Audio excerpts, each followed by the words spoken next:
didn't join any secret societies. I didn't sell my soul. I didn't say, yeah, where's the door to the Illuminati? We just interviewed Nucci Reyo, a Christian rapper and multi-platinum songwriter who's worked with some of the biggest artists in the world. I opened for Busta Rhymes, Lil Wayne. I wrote for Diddy for years. Kanye West, Beanie Siegel, Raekwon the Chef.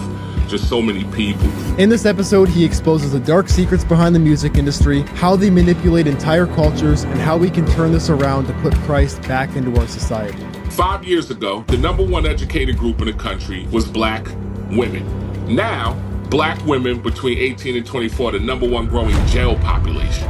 How did it switch that fast? What else have happened in the last 5 years? The rise of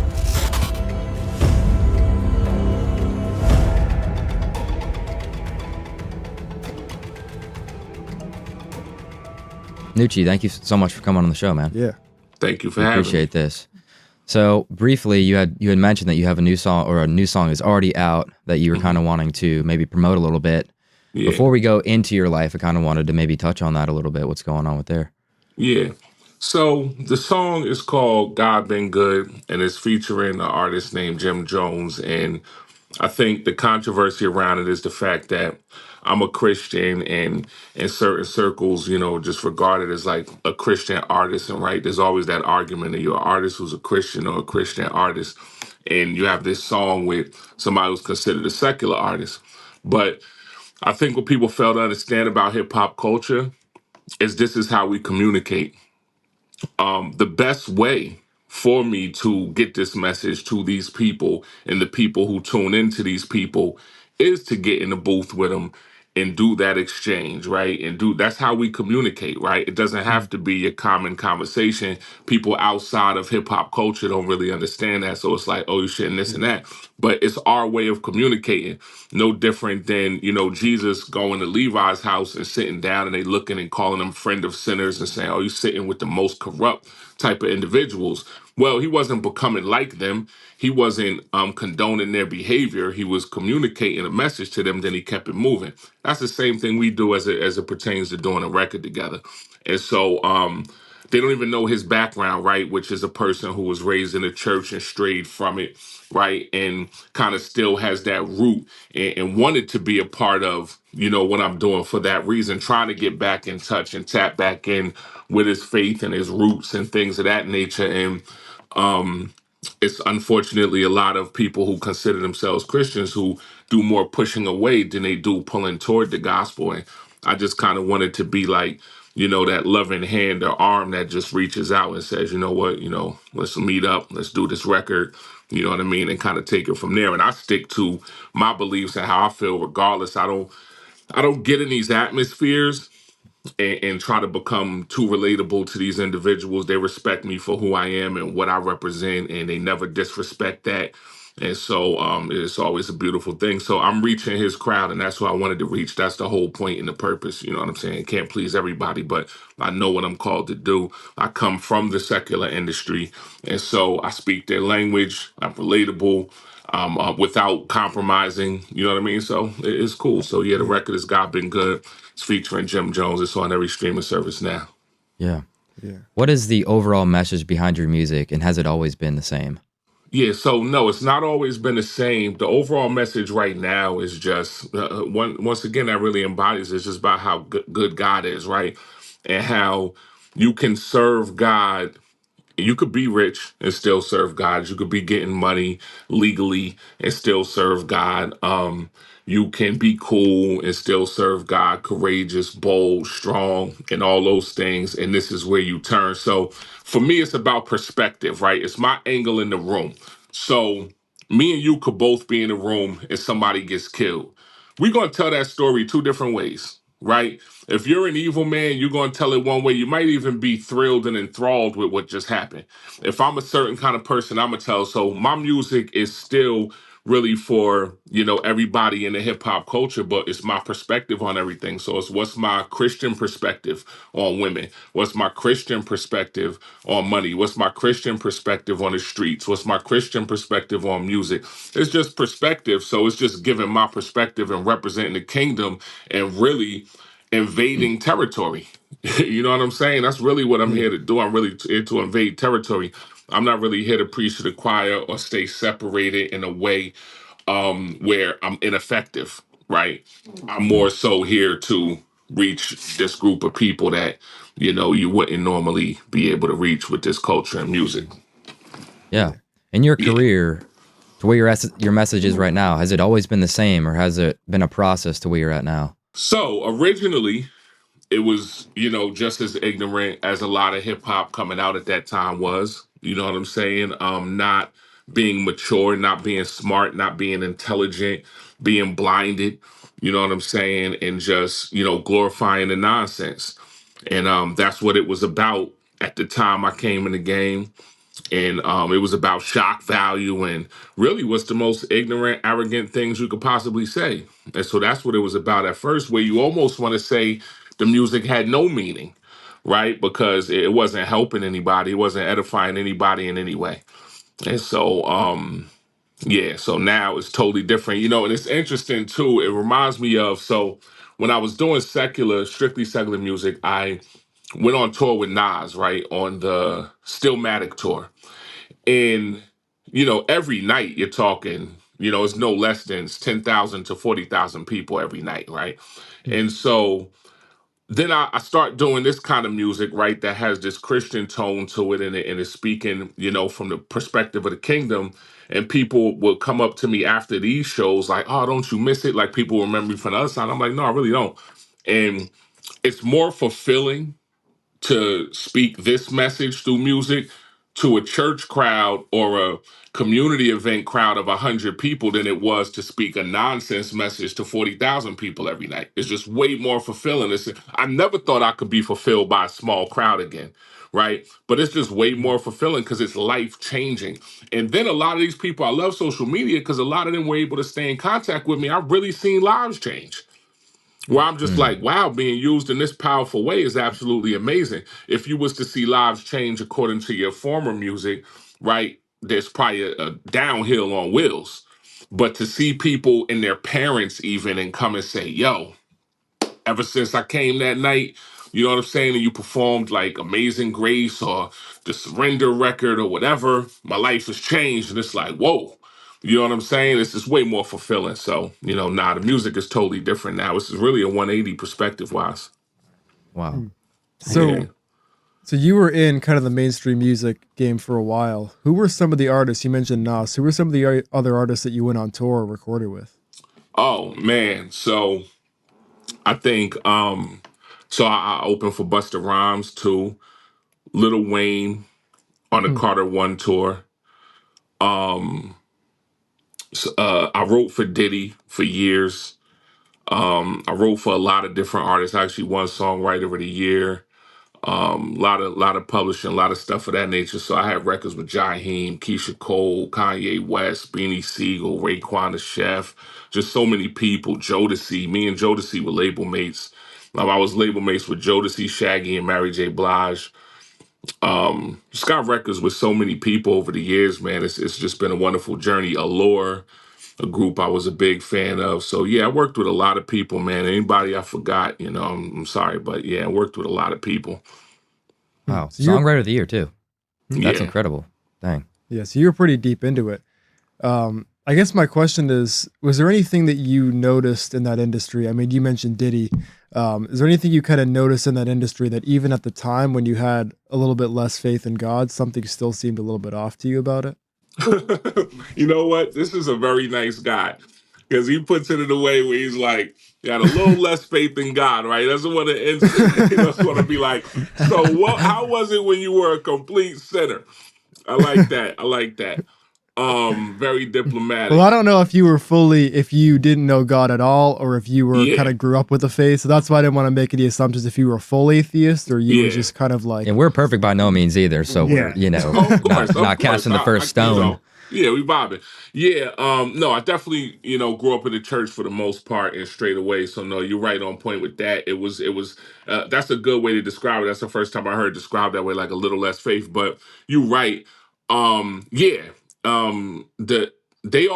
They noticed it about me more so than me noticing it about them, right? they would Hmm. always say like, yo, something seems different about this kid. Like, cause I was never just this full on industry cat just willing to go through whatever door, right? I didn't join any secret societies. I didn't join any of what they call these boys clubs. I didn't sell my soul. I didn't say, yeah, where's the door to the Illuminati? None of that stuff. And people come in on some like, listen, I'll do whatever for the fame. You know, I've seen those conversations. I've seen those people. I've seen some people from when they was nobody to when they took those oaths and took those paths. And um they always said like, yo, it's something different about you. And yeah, you could feel the darkness when you know what it's like to be in the presence of the light, you know what I'm saying? Because if you're a kid and when I was real young, you know, was going to like a deliverance church, right? So you know the praise and worship goes high in there and the presence is always there. And so you kind of, before you even know what it is, grow up experiencing that presence. And so when you walk into that darkness, it feels different, it feels heavy. And so, yeah, I Hmm. could never really fully indulge. I was never one of those guys, you know what I'm saying, who could just be like, yeah, I want everything that this comes with. You know what I'm saying? Like, I was Mm. real Yeah. business, even as it pertained to writing for Puff. I would write and go right home. Like, right after I'm done writing, I'm on the first train back to Jersey. I don't do no hanging out. You know what I'm saying? No personal conversations, no nothing. I'm sure. What time I No gotta be there? parties. 12? Okay, cool. What time you need me to write to? 8? I'm there at like 11:40 and I'm gone at 8:03. You feel me? Like, and that's just how I always been because I'm like, I'm not amalgamating with these individuals. First of all, you learn early that they're not really your friends. They don't love you. You know, it's all this brotherly stuff while you creating hits with and for people. But outside of that, you know, they dump you out like trash once the hits ain't flowing no more. So it just is what it is. I peeped that early and I just wasn't gonna play myself.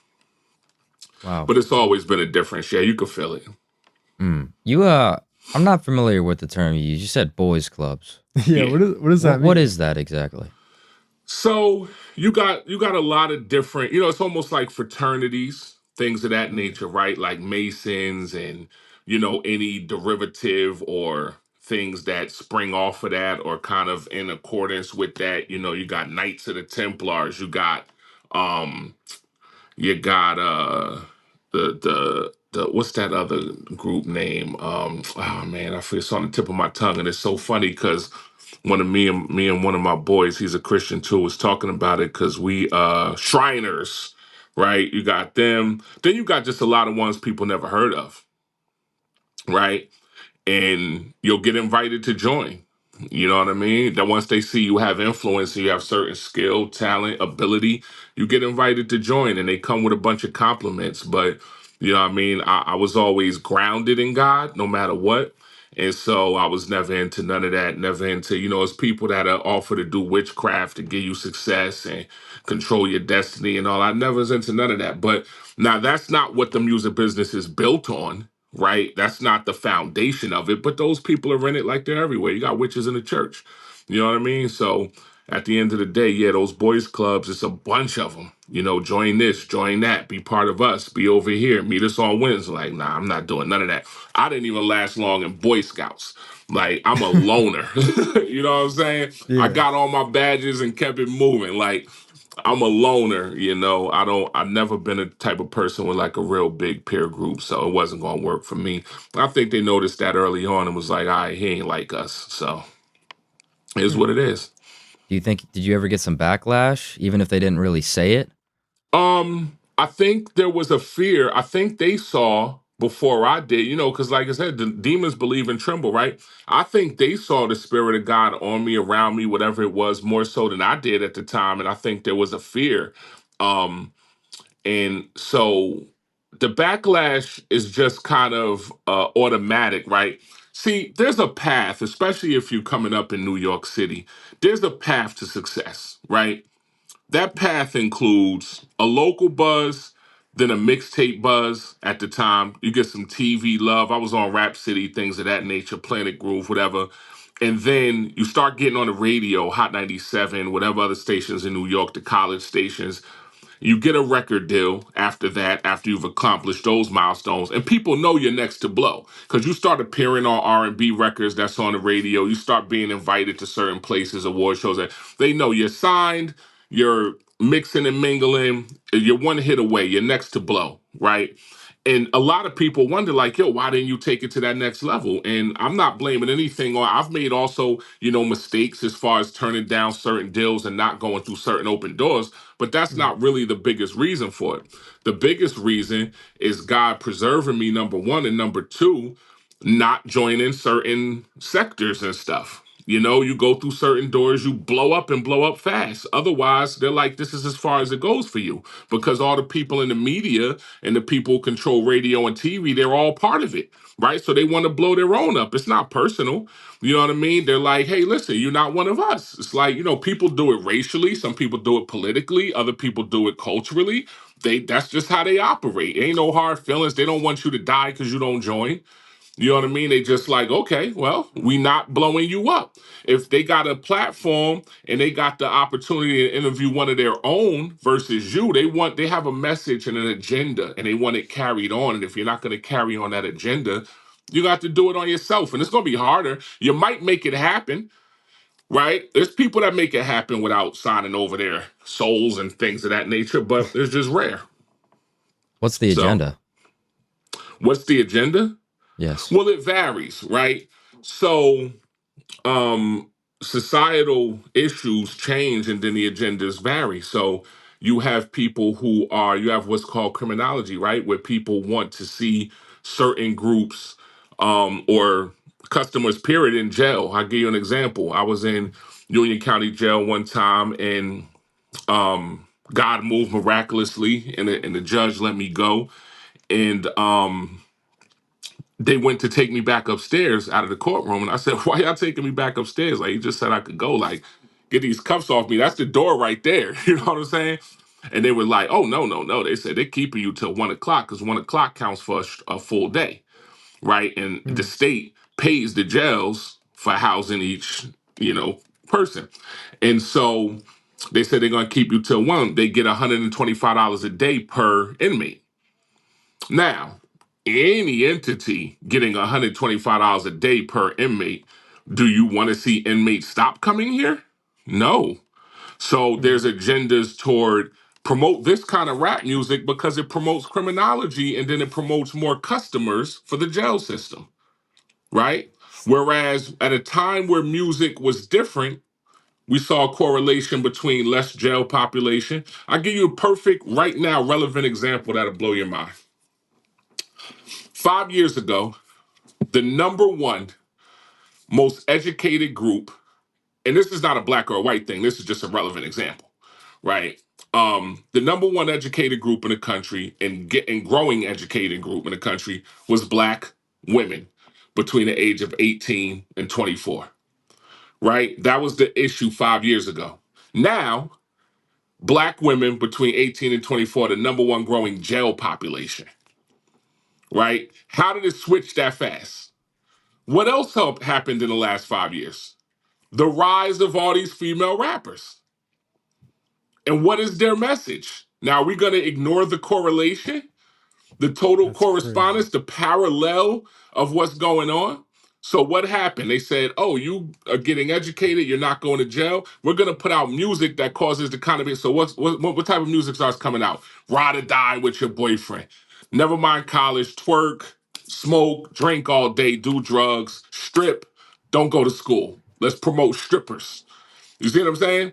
And then what happens within 5 years? It's a total decline, and that is no longer the most educated group. It's the number one group going to jail. That's That's crazy. insane. So You're so right, so what though. you're saying is a lot of these studios and a lot of these producers are essentially paid off by prisons or people in that industry to produce music to incentivize people to go to jail. They want Not people to go to jail. anybody as low as a producer. A producer is just a puppet, a pawn. You don't even know what's going on, right? I've produced hits and written hits, not even knowing what was going on, the business behind it, right? It's much higher. So it's the owners of the record labels and it's the investors in the record labels who have a say. It might be one person in the room who is not, the owner, but they have a say, right? And so they, if you were the head of A&R department at Universal Records, all I got to do is turn you. because you're in every meeting about who to sign. Wow. Would it be a fair assessment to say that those people are making the decisions are in those groups that we were just talking about 5 minutes ago? Yeah, it'd be a fair assumption. Okay. Hmm. That's insane. Yeah. It's like, yeah, there it is. It makes you I mean- it makes you think about how powerful music is too. And we had a guest on recently. I don't know if you came across this episode at all, but this guy was a rock musician. He played with members of Black Sabbath and some of these big bands. Hmm. And he was talking about how music is a really powerful tool, and that's why the devil uses it so much. He says you can be happy and listen to a sad song and you're sad immediately. When you said that you had a group of people that went from the most educated to the most jailed in the span of 5 years, it really puts it in perspective just how powerful, just how much power music and culture has over people. I didn't even realize that at all. Yeah, so I have a book coming out in May called The Music Factor. And this is exactly what it talks about, every chapter. How music moves everything. Music's eternal. How do we know that? Because it's in heaven. Only eternal things could be in heaven, right? So music is one of the rare things that's on earth and in heaven. It's spiritual. It affects your spirit without your permission. And so, yeah, at the end of the day, music is in every television commercial, everything, because they know it's a driving force. And so, yeah, music is made, to be praise and worship unto God. That is the origin of it. That's the reason for it. Anything else is misuse and abuse, but the enemy knows how powerful it is because he was up there and saw it. Right. And so, yeah, it's one of the things they use the most. Definitely. I wanted to go back. Maybe we can step away from this for a second. You said that you're noticing, you're really changing people's lives with your music, even getting in with these artists that you're getting backlash from because they're not the most Christ-like at the moment. What is that looking like for you? Like, what are you seeing in people's lives that you're changing here? Yeah. So for the most part, one that stands out the most is I was in Pittsburgh, one of the worst neighborhoods in Pittsburgh, McKeesport. And I was with a guy who used to be a heroin addict who went through the Teen Challenge program, changed his whole life. And when I went to that church to minister and do this song I had called Amazing Grace, there was a lady there whose son was basically terrorizing the neighborhood, right?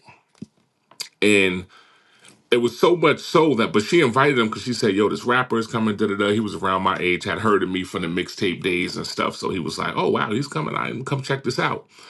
That was the only way she was able to get him to come to church, right? And this guy was such a menace. I don't know the news out there, right? I'm not from Pittsburgh. That was my first time in Pittsburgh. But it was so deep that when he came in, what made me say who was that is like, everybody's like turning around and looking. Like surprised he was even be in a church, right? And I'm like, wow, this guy must be a real menace to this neighborhood. And they almost gasped, almost didn't want to be around the guy. And by the time I got to the third verse of the song, I mean, this guy was on his, I could almost feel the presence of the Holy Spirit now. It was so strong in there. He was on it, he was standing and just crying, right? Changes his whole life, right? Answers the altar call. That changed the whole neighborhood. At that time, you had to show an ID to get into that neighborhood because if you didn't live there, they wouldn't let you in because how much heroin was being sold over there. Everything on that block was abandoned except the church we were in. Wow. Neighborhood is completely turned around now. That's one example. I don't take the full credit because I know it was a lot of work after that, but this menace who was tearing the neighborhood down now decided to build the neighborhood up because of coming in hearing that message. I don't need to sell another record ever. You know what I'm saying? Like you got to get a crown for that. I feel like the disciples that was like, yo, Jesus, who's going to be the greatest when we get to heaven? You know what I'm saying? Like, who's going to be where? You know what I mean? When we get to your kingdom. Because it's like, we doing some real stuff down here. That's one example. Another example, man, people come and they like, you're an example that you can do this and serve God. You know what I'm saying? Where they just couldn't see the dichotomy. How would I do this? The duality. You know what I mean? And so it's just being that shining example and making people take one step. Because everything is one step at a time. You know what I'm saying? It's a process. It was a process for all of us. It's not overnight. It's not clean yourself up first. Just come as you are. You won't stay as you are. So, moves like that is just being a shining example and then just going out and being able to give that message to people who wouldn't hear it any other way. These guys would have never come to church. You had guys in there who fight pit bulls for a living and kind of, one of their moms hit me up on Facebook and was like, "Thank you so much. Like, my son's life is forever changed." A different guy. And I'm just like, wow, because I just love what I do and I'm passionate about it. I don't get all the stories. I don't sometimes get any follow up. I just do what I do and I get out of town. And, I trust God. I'm planting seeds. I don't know if I'm the planter, the waterer. I don't know if I'm there to collect the crowd. I don't know what I'm there doing. I'm just, following and just doing what I got to do and getting out of town. I'm not there for the money, for any publicity, anything. Listen, I've done hundreds of church shows and you can't even find probably but 5 of them online. Because for me, I had to make sure my heart was pure, right? Make sure I'm not doing this to show you that I could still gather big crowds and still get a lot of praise and applause and etc. I had to keep my heart pure. So in order to do that, I was like, I'm not promoting this. You know what I'm saying? Yeah. If you're not here in this moment, you ain't meant to experience it. So it just is what it is, And now that I know, it's not like I didn't know I wasn't out of place, my heart, but now that I know it's in the right place, we'll be moving different moving forward. But yes, I've seen so many lives change, man. I've seen guys come up to me just afterward, like, "Yo, what's that?" I'll tell you a big one though, which is a odd change, but it's very interesting. A guy comes up to me after I performed the White Flag Anthem, which was about surrender to God. It's about the hip hop culture surrendering to God. I performed that at Teen Challenge Training Center in Raresburg, PA. One of the elders comes up to me afterward, right? Now, the Holy Spirit presence comes in. There's 200 men in there just surrendering to God, right? I'm like, wow. I would bring these white flags with me and hand them out and be like, "We all gonna surrender tonight," right? After I minister, last song is about surrender. 200 guys in there surrender. Now, these guys are in the Teen Challenge program, which is a Christian drug program, right? They're at Yeah, I've rock heard of Teen bottom in their Challenge. lives. Some of them been on drugs their whole life and they're just getting clean. The first 3 months clean, right? So the elder comes up to me. He says, "I have to apologize because when they told me they was bringing a rapper in, I voted against it. I fought against it." He said, "This is the first time I've ever felt the presence of God during a rap show." He said, "I hate Christian rap. I thought it was not of God, not something he would ever use." But he's like, "I'm completely corrected. And my first step toward apologizing to God is apologizing to you. I'm completely sorry." I'm like, "Man, don't sweat it." But he's like, "Now I'm a fan of Christian rap." You know what I'm saying? So lives could change in many ways when you're obedient. Wow, I So, but think it's that's really just a powerful. couple examples. There's so many over the years. Yeah. Yeah, I wanted to ask you. You mentioned how God kind of always had His hand over you, Hmm. even when you were in the rap scene. But there Yeah. was still a lot of stuff you were getting into. There was kind of this. You were kind of high up in the industry, but you mentioned you Hmm.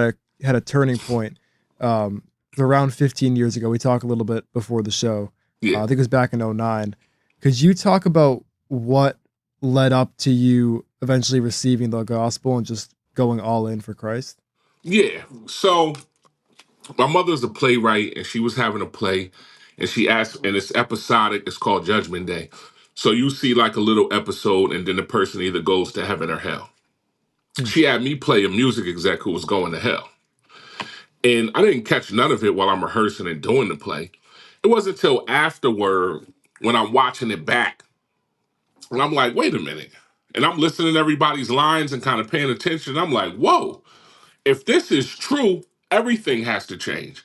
And it has to change now. You know what I'm saying? And so that's it. That's what it was for me. I was just cold turkey. I just reached out to my management, label, everybody, and was like, I got to go a different direction. 100% of the team left. Wow. 100% of them. Nobody stayed. I was like, okay, well, God, it's just me and you. And I said, listen, any God who could speak to me as deep as this one spoke to me, gotta be enough. You know what I'm saying? Hmm. It gotta be enough. And so that was it. Never looked back. So you lost everything. Everything. pretty much. Everything. How did that feel in that moment where you're hitting people up, they stop responding to you, they're leaving? Like, what was kind of going through your mind at that time? I was just like, well, what I just said was like, well, I mean, God has to have a plan, right? But I was Mm, just, let me see who's who. A little bit mesmerized. Of course, you're hurt because yeah, you spend all this time and effort, and you're working with these people, and you're becoming like family. You're yeah, living together at times. It's all type of camaraderie in the music business, right? mm, And so I'm just like, wow, it really showed me who's who, and it showed me that who I didn't want to be and what I didn't want to be like. And so it was a little scary on the financial side, right? But it was major sacrifice, and but knowing what he had sacrificed for me, it was easy to do. It was like, well, this is nothing compared to what you did. Like, you were crushed. And so, but I figured, hey, like one lady told me, she was like, if it's God's will, it's God's bill. So the financial side I stopped worrying about. And I was just like, hey, gotta go forward. What good is it for a man to gain the world and lose his soul? So yeah, I was like, these are not friends, these are not family. This is not the way I'm supposed to be getting money and profiting. So whatever it looks like on the other side, sign me up. That's how it Yeah. was. Like so many of the people that you worked with, where do you think your life would be right now if you had continued down that same path that those people are on currently? Oh, that's a good question. Wow. Um, this is crazy and very cliche, but I really think I would probably be dead. And I'm gonna tell you why. Because the type of music I was doing, I was literally banned from doing shows in New York City for 5 years because there would be so many fights and shootings and stabbings at my shows. wow, Right, constantly. It's countless shows I never even got to perform. Soon as they turn my music on, I hit the stage, people start fighting. Mm. Then people start shooting. I don't even get to perform. Time after time. I mean, there's been times where I'm trying to get out of the venue, shots are going off, it's bullet holes on the wall that they have me on right next to my head. You know what I'm saying? Like, put it on that's everything. crazy. Like, so much so, bullets have come so close to me where I've had to stop the rumors before they spread it that I did get shot that night. It's like, you know what I'm saying? People calling my phone like, yo, heard you got shot up. And I'm like, it was that close where I could see how they thought that. But so yeah, that's why I think that, um, or just, deeper in the darkness of the wealth and just not being able to kind of see your way out. And, so yeah, that's what I think I would be like for real. Like that's where that path was headed, definitely. And there's so Some many of my peers at the time, half a mil. He's mm, dead. He was in the firm. So many people I was around, the different labels and the different situations. They're dead. They're in jail. They're, or lost in the wealth. So I'm able to see it in real time. yeah. I might get some backlash for this question. Let's say you didn't, let's say you never got killed. You hmm followed in those footsteps of some of the people that you work with closely that you knew personally. Let's say it's 2026. Would you say that you would still have a pure soul by then? Well, if we believe in predestination, God would have done something, right? He's a God Mm, who intervenes. He's a God who steps in. He stepped into the boat. He walked on the water to reach them. It's like, what won't he do, right? mm, So, um, as we examine that question deeper, we don't really know because we know he would have moved at some point. We don't know if it's just, that was his timing to move then, or was it just, I responded then, I would have responded at some point because he's just that powerful. So I think he would have stepped in at some point, right, and made something happen. And so I'm glad he did when he did. Mm. yeah. I guess the question that I have, and maybe there's a lot of people watching this where this is kind of going through their mind. Um, you mentioned how God kind of moved in your life, and if he didn't move at that time, he probably would have moved again. hmm I guess the natural follow up to that is, what about all the people that are still in the industry or they're still in these lifestyles and it kind of seems like God hasn't made a move in their lives. Do you think that God kind of selects certain people for those missions, or do you think that he reaches out to everybody and certain people receive it and certain people don't? Yeah, I think it's both, right? I think, it says, for whom he foreknew, right? He's calling you based on foreknowledge. And I think that some people respond, some people don't, because we do have free will. I think his timing is perfect every time. You know what I Mm, mean? He comes at you got to think about, you got to know your enemy, right? It helps you even know your Savior and your God even more in an odd way. Because look at the enemy when he approached Jesus on those 40 days and 40 nights, and then he lost that battle brutally, right? And so then it says he goes away into an opportune time. Where does he get that from? You see what I'm saying? It says he waits mm, for another opportune time. He's not smart. Where does he get that from? He gets that from watching God. He wants to be like God, and that's what God does. He mm. approaches, and then if we reject the Holy Spirit, he just waits for another opportune time. That's how graceful and how amazing he is. Now, unfortunately, everybody's not going to be saved because everybody's not going to respond favorably. But that's just the unfortunate reality of life. But I do think that he gives us plenty of times. That wasn't the first time I had heard the gospel. That wasn't the first time somebody ministered to me. That wasn't the first time somebody told me to turn my life around and leave that industry by any stretch of the imagination. You know what I mean? So, but it was the time that worked, and I Mm. think obviously a resilient and determined God. He gave his only son. So coming back a Yeah. couple times ain't nothing to him. Wow. I wanted to ask, I think that there could be somebody listening who is maybe up and coming, they want to get into the game. And in the back of their mind, I think subconsciously some of us start to realize, even if we're not in the music industry, Hmm. that in order to be some of the big names, unfortunately, you got to do things that you're not proud of. If there's that conflict between those people, I don't want to live this life, but I want to blow up. I want to Hmm. be famous. I want to go on tour. I want to play with some of the biggest names and people come up to me and know me. If there's that conflict in that person's mind, what would you tell them? I would tell him you got to pray about it. You got to ask God, because whatever path there is toward your exaltation, you want it to be His, right? Because He prepares you first. See, the difference is the enemy thrusts you into it unprepared, which is why we see people climb and then crash. They were never prepared for the fame, never prepared for the money, never prepared for any of it. They didn't go to the preparer. See, I think the way God would do it is you surrender it to Him. It's all about surrender. You got a gift. Surrender it to him. He'll show you how to use it. And then you'll be fulfilled, whether that's blowing all the way up or not, because you're in his will still and you're in a bright relationship with him. Otherwise, you can get it all. It's not going to fulfill you. You know what I mean? So I would say surrender it. Surrender it to God in prayer and then do what he says to do. Do it his way. Bottom Mm, line, do it his way. I don't think he has anything against fame. I don't think he has anything against money. As do it his way. That's it. mm, You know what I mean? Mm, That would be my advice. Don't do it mm. your own way. Don't do it the industry's way. Do it God's way, and you'll be protected. mm. From things that you couldn't even imagine. Yeah, So that's you would awesome, tell man. those people that there's nothing wrong with fame, there's nothing wrong with money if it is God's way and you didn't do things ungodly to get it. Of course, because Mm, when God speaks about these things neutrally, he doesn't call them bad, right? When Jesus did healings and did his first miracles, and it said that the fame of him spread, he didn't say it was a bad thing, you know?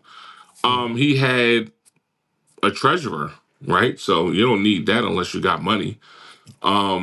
We see God bless people with wealth, no matter how symbolistic it was, all throughout Scripture. Sometimes it went good, sometimes it went bad. It depends on, everything has to be surrendered. Even when He gives that to you, give it back to Him. What do I do with this? You gotta live a life of surrender. You know what I mean? You mm, gotta live on your knees, just bottom line. So Mm-hmm. mm, nothing's wrong with anything. A lot of things are neutral, but Yeah. it might not be for you. So you mm. gotta Yeah. surrender and ask him, is this for me? If so, I want it from you. Don't want to eat from the hand of the enemy. Bottom line. Yeah. Wow. Would you we heard a sermon recently where the pastor said money, fame, and a platform and all these sort of material things are really just amplifiers of whatever's on the inside. So he says that somebody who is following Christ, somebody who has a pure heart, will make an incredible impact when they're given a platform. Whereas somebody who has even a little bit of sin in their heart, the second they're given a platform, it gets worse and worse and worse. Would you agree that these things like money and fame are kind of amplifiers of whatever's already on the inside? I think that's one truth. I think what's added to that is the fact that it can corrupt you. It can change you. Mm. I think that there are people who don't understand what money would do once you get it. I don't think it's because of what was already there. I think it can put something there. I Mm. think Like what? arrogance can creep in, pride can creep in, greed can Mm. creep in. They weren't there before, right? There was no home for them. There was no habitat for these things before. But now there's a habitat for it. New habits, different things can creep in, that were not there. And then for some, yeah, it's like some people when they get drunk, right? You get drunk and act all violent. You're a violent person anyway. What's not on the inside is not coming out, right? And what is in there is coming out. But sometimes it's not there, but it gets put there by the circumstance. Like all of Mm. us, I don't know if you guys have a family or what, right? I wouldn't consider myself a killer, but I have 4 daughters. And if a burglar comes in through my door at night, I am going to be Steven Seagal. I'm gonna have a special set of skills that makes me a nightmare. You see what I'm saying? Yeah. Yeah. So, but I'm not a killer. You know what I mean? So certain circumstances could change you. You know what I mean? And then there's some people that's just so much not a killer that even when that happens, they ain't killing nobody. Right? Mm. And that's where people really want to reach. They want to reach this level of sanctification where like circumstance doesn't change them, bend them, anything. I think Christ died because he knows. Put under the right fire. You know what I'm saying? And you'll do it too. That's why I don't judge people in that way. I could judge you according to the scripture you claim you're living according to, right? Let the word judge you. I don't judge you personally because I don't know what I would do in your position. You know what I'm saying? Mm. Or in that Mm. position. So I don't got a hell for you nor a heaven for you, none of that. So it ain't on me to state it. I just state the truth and keep it moving. But I think that what happens is they get in the game and they get corrupted. That attention, that fame, sometimes it's too much for people to handle. That was a really good It analogy. was, That was a yeah. really good analogy you used Yeah. earlier about people breaking in the house. Yeah. Yeah. Yeah. I wanted to ask you, something that I kind of struggle with is growing up, I kind of had some friends that were not really living for God. And Jackson, I mean, it's kind of a similar Yeah, situation. for sure. And you kind of feel this temptation to start acting like them. We Mhm. always read about Jesus hanging out with tax collectors, but he didn't sin with them. And a lot of times we try to do the first half and then we end up getting sucked into the second, even when we don't want to. Now, you mentioned before how you kind of use hip hop as a ministry and you collaborate with people that, maybe don't have as strong of a faith, maybe people that are kind of living for themselves, but you use it as a way to influence them. How do you do that, but also stay grounded, making sure that you don't end up getting influenced by the world, if that makes sense? Yeah. So it's the boldness and being filled with the Holy Spirit. Once again, I gotta just kind of stress the importance of a prayer life. I Mm. pray going in, I pray coming out. You know what I mean? Because I don't think I'm devil proof. And so that's what I do. I just pray for that protection, for that guidance, for that timing. And my team knows when it's time to go, it's time to go. Nobody argues with me. Let's stay a little longer because I'm being led by the Holy Spirit. And if you stay, you think about David, right? That whole reading says when the soldiers were off at war, the kings were away at war, and that's where he was supposed to be, Mm. right? It's David's house. He could be on his balcony if he wants, but that not at that time. If he was where he was supposed to be, he would have never saw Bathsheba. So Mm. being where you're supposed to be and not being where you're not supposed to be could save your life and change your life. So for me, I pray before I do it, and then pray during it, and I pray afterward, and that. But it's certain things that, because like I said, none of us are devil proof, or anything can snatch you at any time, depending on the circumstance, man. So you just got to be careful, and you got to be prayerful, and that would be my advice. Mm. That's awesome, man. That's really solid, I never man. heard that about David and Bathsheba. Yeah. That's a really interesting detail. Yes, in the Really solid. scripture it says, while the kings were away at war, he stayed behind. Hmm. Mm. bro, be where you supposed to be. That whole Yeah, story would yeah, have went different. You know what I'm saying? Like yeah. real talk. The whole thing was from him not being where he was supposed to be. So that's what stood out to me. And I said, oh, make sure I'm where I'm supposed to Mm, be. You know, so at the end of the day, he would have never saw her. He wouldn't have yeah. been there. She would have took a bath, went inside, and the whole story would have went different. Mm, So, you Then know, you again, we gotta. would also wouldn't have Solomon either. So I guess God turned it around for good, as He always does. Well, yeah. there you go. He knows everything can happen, right? It's not like Right. the only people necessary in this story is Jesus. You know, I Mm. think we have a lot of heroes and main characters in the Bible based on media, and the main character is Jesus at the end of the day. So you know, these other people ain't as necessary. Mm. But you know, there's stories we do learn a lot from. But yeah, I mean, but do we learn a lot of? I don't know if we learn a whole. We get Solomon, right, and we get some jewels from him, and I like how he speaks about vanity and things of that nature. But look what he fell to: Mm. bunch of Yeah. foreign women. You know. Mm. I wanted to go back earlier where you was probably the most interesting thing I've heard in a long time was how you have rappers now that are influencing certain subjects that they wanted to change over. You had said education, and then look where that's at right now. Is there any, to flip that around, is there any certain topics that you would like to see people like yourself, Christian rappers and artists, kind of take that is bad now and then flip it for good? Is there anything Yeah. that you, Just overall, just the whole culture and art, right? The way we dance, the visuals and the music, the way we dress. I want to see it all change. The frequencies in the music. See, that's one thing. See, I'm a music historian and a real musician, and my thing is this: you cannot play those dark chords and think you could change it because of your message. The chords are stronger than your words, and so we need to change the whole frequency. Our music should sound different. It should be different. We should be different. We should dress at least slightly different if we can. We shouldn't look just like them. You know what I Mm. mean? And talk just like them and act just like them. Where's the transformation? Where's the new creation they talk about? So I want to see all that change. I want to see a distinctive difference between us and them. And that's how we draw them in with the light. Everything's attracted to the light. hmm, And so Mm. that's what I want to see happen. I want to see we dance different. We everything's different. I want to see more originality even on the Christian side, right? So many artists are the Christian version of some secular artists. Where's the originality? God is extremely creative. You know, when you see all the different kind of fish and leaves and everything, God is creative. He's not a biter. So I want to see more originality too, you know, and so that's what I represent. I come in the game at a time where you had to be original, or you couldn't even get on a mic. And so I want to see it kind of turn back to what this culture was based around.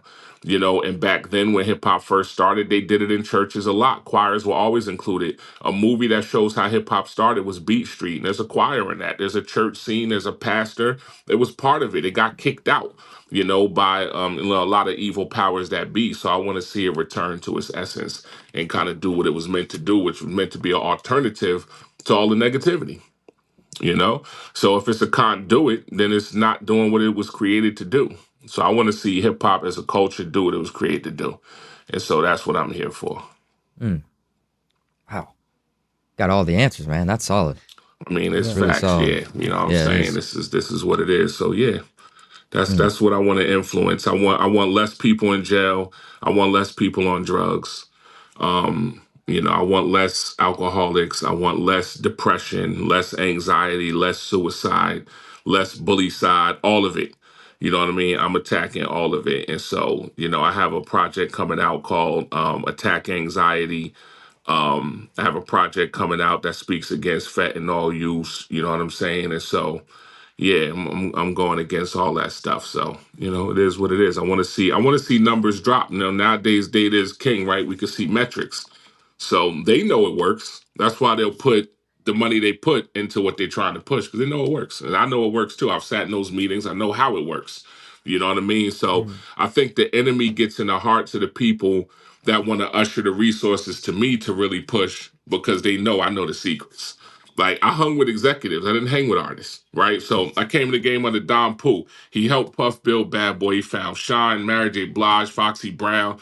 He discovered me. I was the first artist he signed when he got his own record label at MCA Records at Universal. And I hung with him and all the executives he hung with. And I just listened because I didn't know nothing. So I sat and listened. I know how it all works. And the enemy knows that. Right. So I will be seen as a complete traitor. It's like Moses going back to Egypt to free everybody. And so I know that's the mission. And I'm just waiting for the perfect time. That's it. I understand that we're going to have a lot of artists that I believe are really going to try to make a change in this world. We're already seeing it now. Mm-hmm. I didn't want to bring too much light on all the darkness, but I do think that is important because they do use tricks. Yeah. What are those tricks that they'll use to influence people that were good to get them to do bad, and how can we avoid that? Well, I mean, the number one thing, right, which makes most people weak and fall is the money, right? This will be your advance, or this will be the opportunities afforded to you if this is your message, or if you water down the message you do have. That's it. Simple. Same thing Judas got offered. Same thing Jesus got offered, right? Satan had nerve to offer Jesus. I'll give you all the kingdoms of the world if you'll bow down and worship me. The offer is the same. It does not change. He's a one-trick pony. Is there any deception there? Do people not really sometimes realize that they just kind of, in a way, sold themselves to that plant? Nah, because they're real bold. It's not a slow fade like people think. You know, the darkness is bold, and it's a simple offer. You got to water down that message. Bottom line, a lot of people take it. When do A those bunch offers of come Christian in? artists just signed a deal that they can no longer perform at churches, only arenas. Really? What? Why would they That's do that's that? type of stuff going on. A Why would bunch of they the do big that? ones. I don't got to say their names. Pay attention. You'll see a lot of big artists, Christians, not because some churches are big as arenas, right? But they won't perform at them. You can't perform at churches no more. You can only do arenas. It's strictly business for these people.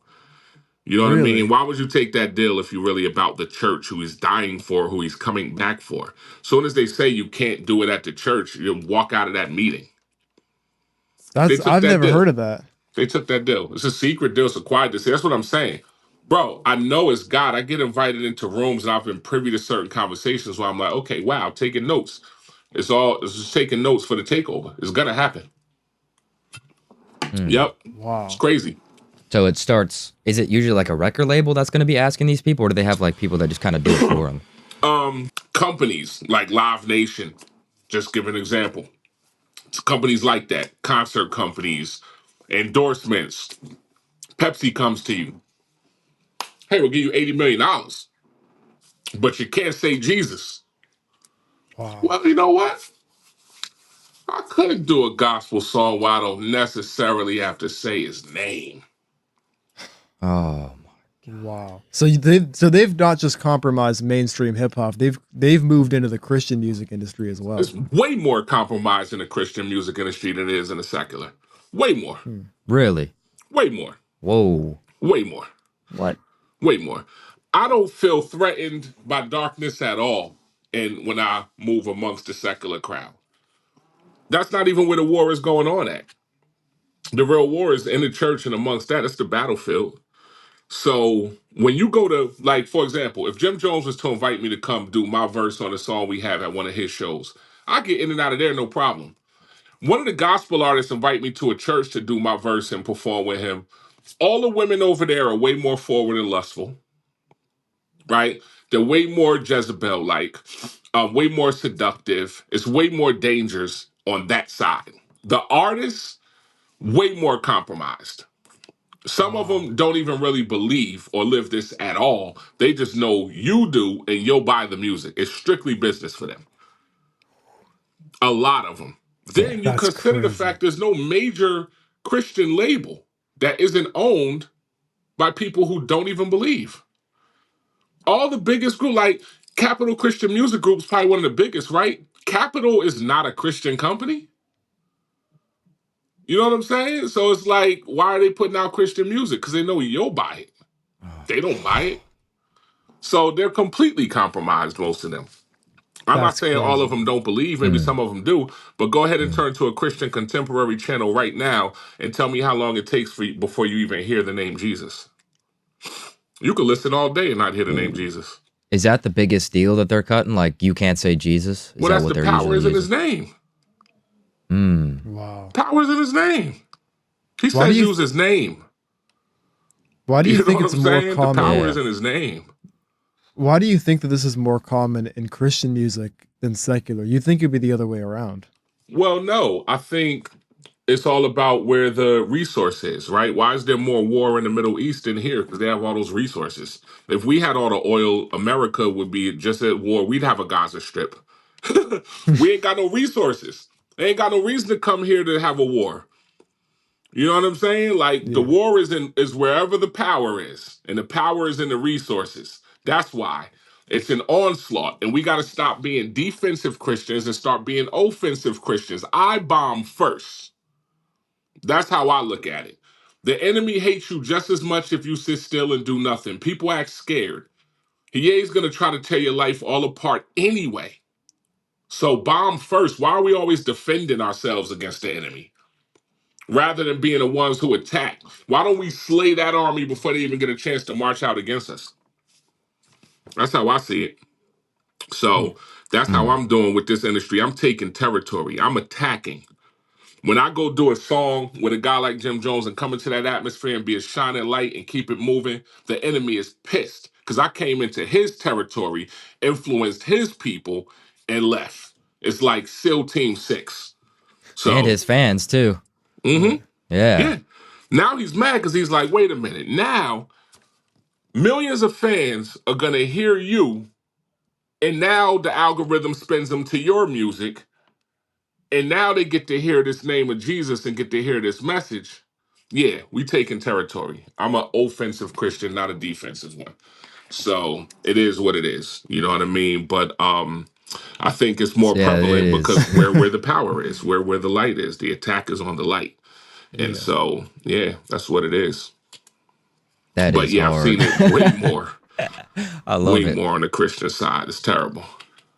Yeah. Straight up. But So there is something that can be done, though, right? It's not just totally, oh, it's cooked and then leave I it mean, there.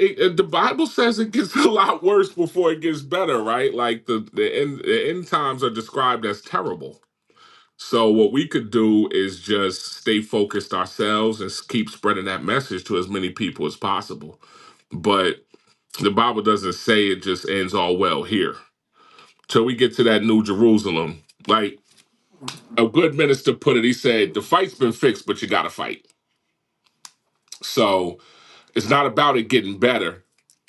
It's about preservation of what has been, affected and changed. And we're just gonna keep spreading this message, and the rest is up to the Holy Spirit. So yeah, Yeah. I did want to touch on this. I mean, you had mentioned that. We had somebody come on our show, and he alluded to the fact that that whole way of going about it, that we can't really do anything and that's just going to be fully bad and that's it, is almost kind of a design in some way so that we actually can do something. I don't know how you feel about that. I just wanted to maybe yeah. I throw think that out that there. two things are true at once. It describes it. The prophecy says it's gonna get real bad, but it also doesn't say don't do nothing. Hmm. So maybe it does get bad, but it'd be even worse if you didn't do nothing. Maybe it is contained into what it is going to be because we do something. So we never told to stop praying, never told to stop believing, we never told to stop speaking, preaching, getting this message out. So we just continue to do what God tells us to do. The rest is up to Him. But I wouldn't sit and do nothing and just say it's a wash because the enemy does not win this war. Yeah. Yeah. Yeah. You know, Yeah. it's a spoiler. It's a big spoiler alert from the beginning. You know what I mean? Jesus took the keys to the kingdom back, gave it back to us. It's a spoiler alert. So, we're going to see how this thing plays out, but we know we win. And Yeah. that's what's important. Yeah. That's awesome, Well, man. to get off of that, I wanted to go kind of into your career right now. Like, where are you seeing your career going? What are you looking up to the future? Your song just came out. If you wanted to tell the listeners a little bit more about that, Yeah, plans for the so I'm future and all focused that. on the tech world as well. So I'm dropping a new album And it's going to be mixed and mastered with a technology I created called UMix, which mixes and masters recording sessions in one click using AI. Right. And so I'm getting into the tech world, and that's all to take those resources and dump them right back into the kingdom. And so the new album is coming out with the book. The Music Factor is the book that's coming out in May.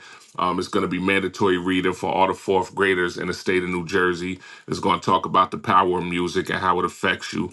And so this is the type of stuff we got to do, right? While people over here doing the same old kind of ministry, hoping it works, I'm going to get them while they're young, as I see the enemy trying to do. And I'm trying to get him before he does. And so this is going to be, I did career day at elementary schools, and so I'm cool with the superintendents and all that. And so, they want to try to push their agenda through the schools and through the institutions. I'm doing the same thing. So it might be a fight, but I'm a fighter.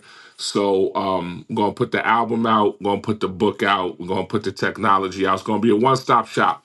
You're going to be able to record, do your artwork, mix your music, sell your music directly to your fans so the streaming services ain't ripping you off, distribute to the streaming services, do everything from one platform.